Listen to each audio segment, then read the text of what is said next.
ஏனுங்க, இது தமிழ்நாடா ஊப்பியா? ஏன் கேக்குறேன்னா, தமிழ்நாட்டோட மேப் பார்த்தா தமிழ்நாடு மாரி இருக்குதுங்க. ஆனா ஆட்சியோட ரூட்ட பார்த்தோம்னா ஊபி ரூட் மாரி இருக்குதுங்க. பதவி ஏற்று இவ்வளவு நாள்லயே இவ்வளவு நாள்லயே அவ்வளவு நடந்திருக்கு. ஆனா பாருங்க, முதல்வருக்கு இது எதுவுமே தெரியாம போனதுதான் இங்க ஆச்சரியமுங்க. இதெல்லாம் தமிழ்நாட்டுல நடக்குதா? நான் ஆட்சி பண்ற நாட்டுல நடக்குதா? யார் சொன்னா? இல்லையே, தலைமைச் செயலகம் பூரா தேனாரும் பாலாறும்ல ஓடிக்கிட்டு இருக்குது. ஆனா இன்னைக்கு கூட பாருங்க, தலைமைச் செயலகம் அப்படிங்கறத மாத்திட்டு தாவேகா அலுவலகம் அப்படின்னு மாத்திருக்கோம். தலைமைச் செயலகம்னா என்னங்க? அது ஒரு அரசு அலுவலகம். அங்க இருக்கிற அமைச்சர் ஒரு அரசு அலுவலருங்க. அந்த அரசு அலுவலர்கிட்ட மனு கொடுக்கறதுக்கு தாவேகா எம்எல்ஏக்கள் போலாம். இல்ல அந்த அமைச்சருடைய துறையில நாங்க சேர்ந்துக்கிறோம் அப்படின்னு கூட மனு கொடுக்க போலாம். நேரா அமைச்சரவை போறாங்க, சால்வை ஒண்ணு போத்துறாங்க, நாங்க உங்க கட்சியில சேர்ந்துக்கிட்டுமான்னு கேக்குறாங்க. எனக்கு கூட ஒரு செகண்ட் தலை கிறு கிறு கிறுன்னு ஆயிடுச்சுங்க. தலைமைச் செயலகம் அப்படிங்கிறது மக்களுடைய வரி பணத்தில் நடக்கக்கூடிய ஒரு ஆபீஸ். அங்கதான் மக்களின் நலன் சார்ந்து, அது சார்ந்து இது சார்ந்து உள்ள திட்டங்கள் எல்லாம் தீட்டப்படும். அங்க இருக்கிற அமைச்சர்கள் எல்லாம் மக்களுடைய நலனுக்காக மட்டுமே சிந்திக்கிறவங்க. ஆனா பாருங்க, அங்க இருக்கிற அமைச்சரு நீ தாவேக்காக்கு வா, தாவேக்காக்கு வா, தாவேக்காக்கு வான்னு கூப்பிடுறாரு. நீங்க ஒரு கட்சியின் சார்பா நின்னு ஜெயிச்சு எம்எல்ஏ ஆயிட்டீங்க. நீங்க மக்கள் வேலையெல்லாம் பண்ண வேணாம். நீங்க அங்க இருக்கிற கட்சியில இருந்து ரிசைன் பண்ணிட்டு இங்க வந்துருங்க. இங்க இருந்து தாவேகா சார்பா உங்களை எம்எல்ஏ கேண்டிடேட்டா நிக்க வைக்கிறோம். நீங்க எந்த தொகுதியில ரிசைன் பண்றீங்களோ அதே தொகுதியில நீங்க மீண்டும் நிக்கலாம். ஆனா இப்ப நீங்க விசில் சின்னத்துல நிக்க போறீங்க. நீங்க ஜெயிச்சு வந்தா உங்களுக்கு அமைச்சரவையில இடம் இருக்குது. இப்பேற்பட்ட மக்கள் நல திட்டத்தை தலைமைச் செயலகத்துல இருந்து இதுவரை யாராவது போட்டிருப்பாங்களா? இதோ தலைமைச் செயலகத்துல இருந்து தானே இதெல்லாம் போட்டுக்கிட்டு இருக்காங்க. அதனாலதான் கேட்டேன், இது உண்மையாலுமே தமிழ்நாடு தானா இல்ல ஊப்பியான்னு. குழந்தைங்களுக்கு பாலியல் தொந்தரவுங்க. பரவாயில்ல, நீங்க ரிசைன் பண்ணிட்டு வந்துருங்க. நம்ம தொழில்துறை அமைச்சர் கிட்ட போய் கேள்விய கேட்டா, இந்த பாலியல் தொல்லை சார்ந்து கேள்வி கேட்டா, நீங்க அட்மினிஸ்ட்ரேஷன் பத்தி பேசுங்களேன், அரசியல் பத்தி எல்லாம் வேண்டாமே அப்படிங்கிறாங்க. இந்த கோயம்புத்தூர் சம்பவம் வந்து தமிழ்நாட்டை ஒரு பரபரப்பாக்குது. ஒரு பெண்ணா நீங்க அதை என்ன எப்படி அந்த சார், இது இப்போ அட்மினிஸ்ட்ரேட்டிவ் ரிலேட்டடா பேசுவோம் சார். பொலிட்டிக்கல் ரிலேட்டடா 6 o'clock.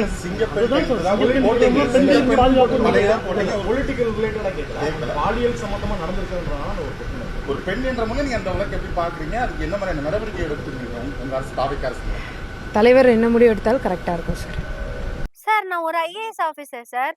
You should talk with me only about administration matters.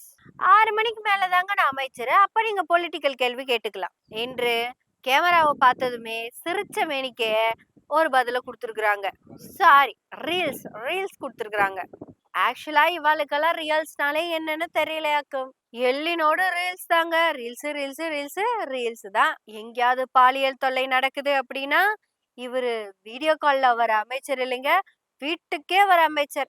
இவர் வீடியோ காலில் வரக்கூடிய தலைவர் அல்ல மாதேஷ், வீட்டிற்கே வரக்கூடிய தலைவர். எங்க விஜய் அவர்களின் ஆட்சியில் என்ன குற்றம் நடந்தாலும் அவங்க வீட்டுக்கே போவார்.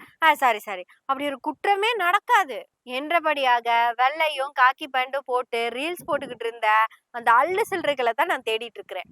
ஏங்க, நான் மட்டும் இல்லைங்க, தமிழ்நாடே தேடிக்கிட்டு இருக்குது.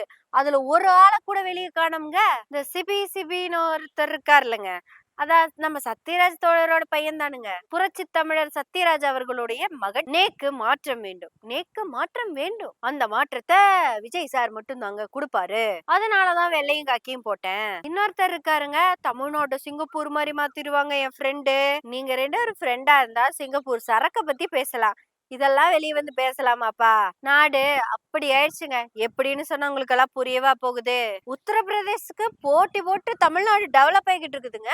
இந்த விஜயா அந்த விஜயா அப்படிங்கிற கேள்விதான் இங்க பெருசா இருக்கு. இது வரைக்கும், அதாவது அவரு பதவி ஏற்றதுல இருந்து இந்த நிமிஷம் வரைக்கும் தமிழ்நாடு சிஎம் ஆக திரு விஜய் அவர்கள் எந்த செய்தியுமே மக்களுக்கு சொல்லல. எல்லாமே இன்ஃபுளுசர்ஸாலும் புளோகர்ஸாலையும் தான் மட்டும்தான் இன்ஃபர்மேஷன் வந்துகிட்டே இருக்குது. அதுலயும் நம்மால இன்ஃபுளுன்ஸ் அவர் பயங்கரமா டீப்பா இறங்கிட்டாரு. தன் சோற்றை தானே தின்றார், தன் கோட்டை தானே போட்டார், கோட் இல்லாம போறாரு, செருப்பு இல்லாம போறாரு. அடடடா, எத்தனை பிரஸ் ரிப்போர்ட்ட சுத்து போட்டாலும், எத்தனை பேர் எத்தனை கேள்வி கேட்டாலும் சும்மா தைரியமா தலையை நிமிர்ந்துட்டு போற ஒரே ஒரு சிஎம், தமிழ்நாட்டு சிஎம் மட்டும்தாங்க. ஆனா அவரு சினிமால எல்லாம் பிரஸ் ரிப்போர்ட் குடுக்கறத பாக்கணுமே. தமிழ் சினிமாலேயே கிளைமேக்ஸ்ல வசனம் பேசுற 2 பேரு. ஒண்ணு விஜயகாந்த், இன்னொன்னு விஜய். அது விஜயகாந்த் அந்த கோர்ட்ல நின்னு பேசினாருன்னு வச்சுக்கோங்களேன். அதே மாதிரி நம்ம விஜய்க்கு பிரஸ் மீட் தாங்க. கிளைமேக்ஸ்ல பிரஸ் மீட் இல்லாம ஒரு படமே அதிகமா முடியாது. இப்படியாக முழுக்க முழுக்க சினிமாவிலேயே வாழ்ந்துட்டு இருந்த நம்ம விஜய் அவர்கள், ரீல்ஸ்லயே வாழ்ந்த விஜய் அவர்கள் ரீல்ஸ்ல சிஎம் ஆயிட்டாருங்க. இப்ப அவர் சிஎம் ஆனதுல நமக்கு என்ன பிரச்சனை அப்படின்னு கேக்குறீங்களா? நமக்கு தாங்க பிரச்சனையே. அவரை யாரெல்லாம் இன்ஃப்ளூயன்ஸ் பண்ணி சிஎம் ஆக்குனாங்களோ, அதிகமா செலிபிரிட்டிஸ் எல்லாரும் ஒருத்தர் விடாம இவங்கதான் காவல் தெய்வம், இவருதான் எல்லாமே, இவருதான் அது, இவருதான் இதுன்னு சொன்ன எல்லாருமே இதுல ஒரு ஆள் கூட கண்ணுக்கு தட்டுப்பட மாட்டேங்கிறாங்க. எங்கெங்க போனீங்க, எப்பங்க வெளியே வருவீங்க, ஒண்ணுமே புரியலைங்க. நாமளும் தேடிக்கிட்டு தான் இருக்கிறோம். இதுல அந்த சூலூர்ல நடந்த அந்த குழந்தையோட அம்மா சரக்கு அடிப்பாங்களாமாங்க. அவங்க வேலையே சரக்கு அடிக்கிறது தாங்க. அந்தம்மா சரக்கு அடிச்சுட்டு படுத்தா குழந்தை காணாம போகாம என்ன ஆகும்? குழந்தை மேல அக்கறையே இல்லாத ஒரு அம்மா அப்படின்னு ஒரு அம்மா ரீல்ஸ் போட்டிருக்குதுங்க. அந்த மாதிரியான ரீல்ஸ நம்பித்தான் நம்ம கொஞ்ச காலமா வாழ்ந்துகிட்டே இருக்கிறோம். இனி இப்படியே வாழ கத்துக்கணும். ஏன்னா இனி தமிழ்நாடுடைய சட்டம் திட்டம் எல்லாமே ரீல்ஸ் மட்டும்தான். அதனால இது தமிழ்நாடா உத்தரப்பிரதேசமா அப்படிங்கிற கேள்வி எல்லாம் நமக்கு தேவையே இல்லை. தமிழ்நாடா இருந்தாலும் உத்தரப்பிரதேசமா இருந்தாலும் விஜய் தான். விஜய்க்கு என்னைக்குமே வெற்றி தாங்க. இப்ப பாருங்க, தமிழ்நாட்டுக்குள்ள அத்தனை பிரச்சனை நடந்துகிட்டு இருக்கு.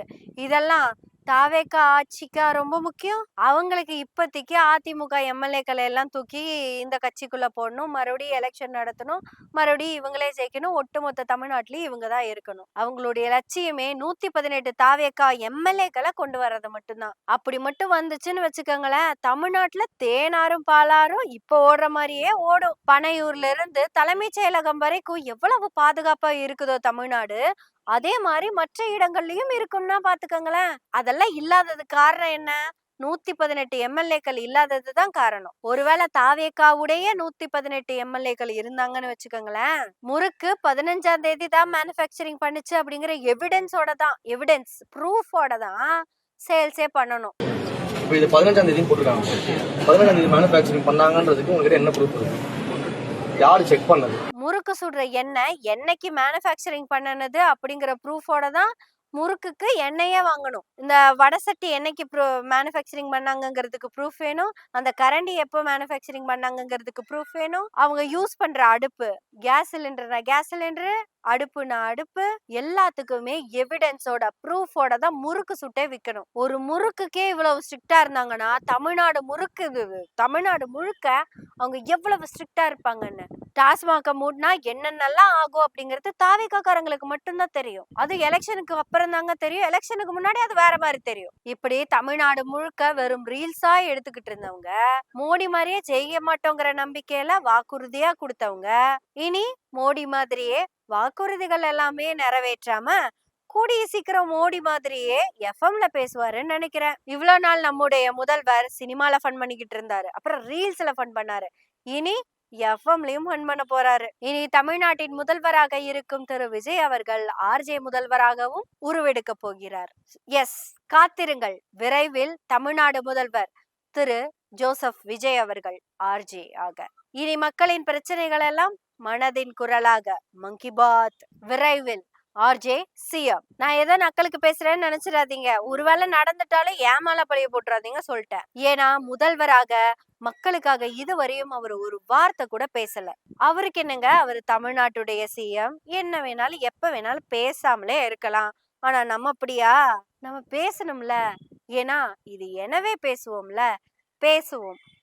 பேசுவோம் நாள்தோறும். உங்களுடைய ஆதரவுகளை நன்றிகளோடு எதிர்பார்த்து கொண்டிருக்கிறோம். நன்றி, வணக்கம்.